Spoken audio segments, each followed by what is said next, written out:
वाढता वाढता तो प्रतिष्ठानपुरामध्ये पोहोचला, पैठणला पोहोचला आणि पोहोचल्यानंतर त्या शिवलिंगावर प्रहार करूनही ते मंदिर पडेना असं झालं, ते शिवलिंग पडायला ना असं झालं, तिचं शिवलिंग निघायला नाही लागलं. त्या क्षणी त्यानं काय केला, साखळदाणा आणला, हत्तीला बांधला, हत्तीला बांधल्यानंतर त्या शिवलिंगामध्ये अटकवला आणि अटकवल्यानंतर पाडण्यासाठी प्रयत्न केला हत्तीनं. शिवलिंग तर पडलं नाही, पण त्याला खाचे पडले त्या साखळी दाण्याचे, ढोल पडले, म्हणून ढोलेश्वर महादेव असं नाव ठेवलं. प्रतिष्ठानपुराचं मंदिर प्रथमतः शिवमहापुराणामध्ये त्याचा उल्लेख केला आहे. ढोलेश्वर महादेव.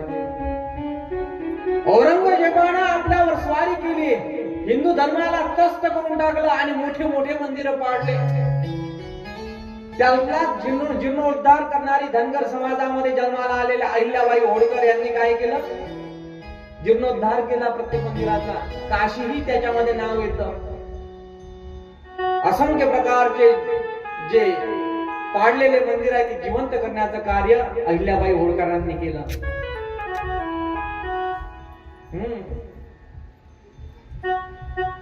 आता औरंगजेब तर निघून गेला, पण पैठण मधला ढोलेश्वर महादेव राहिला.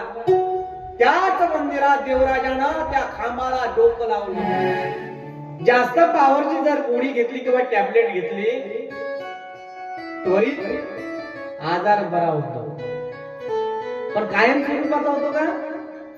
नाही नाही नाही, कायम स्वरूपाचा होऊ शकत नाही. मग डॉक्टर आपल्याला काय करतात, 3 दिवसाचं मेडिसिन देतात, औषध देतात. त्यानं काय होते, हळूहळू हळूहळू हळूहळू हळूहळू हळूहळू धीरे धीरे धीरे धीरे तुमचं जे आहे प्रकृती ती बरी राहते. कथा शिवजी एक तर क्लिअर झालं इथे, माझा जो महादेव आहे तो कल्याण करणार आहे, जगाला सुख प्रदान करतो, स्वतःच दुःख स्वतःवर ओढवून.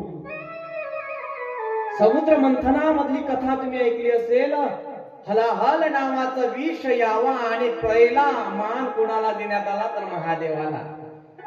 त्याच्यावरूनच त्याचं नाव पडलं नीळकंठ, नाही का? भगवंताला असंख्य नाव आहे. 111 नावाचा जप सांगितलाय शिव महापुराण कथेमध्ये. प्रमुख नाव 108, त्यातही 64 आणि त्यातही 28 नाव. भगवंताला हर म्हणतात. हर हर हर का म्हणतात? हर म्हणजे दुःख नष्ट करणारा, दुःखापासून तो दूर नेतो, त्याला हर म्हणतात. त्याला मृडानी असं म्हणतात. महादेवाला एक नाव मृड आहे. मृड माहितीये का सर्वांना? मृडानी म्हणतात. मृडाचा अर्थ जगाचं जो पालन करतो, स्थूल आणि सूक्ष्म देहाची निर्मिती करतो, अशा भगवंताला मृडानी असं म्हणतात. त्याला भव म्हणतात.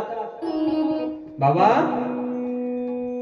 महादेवाला भव म्हणतात. भव येणाऱ्या दुःखांना दूर लोटतो, म्हणून तो भव आहे.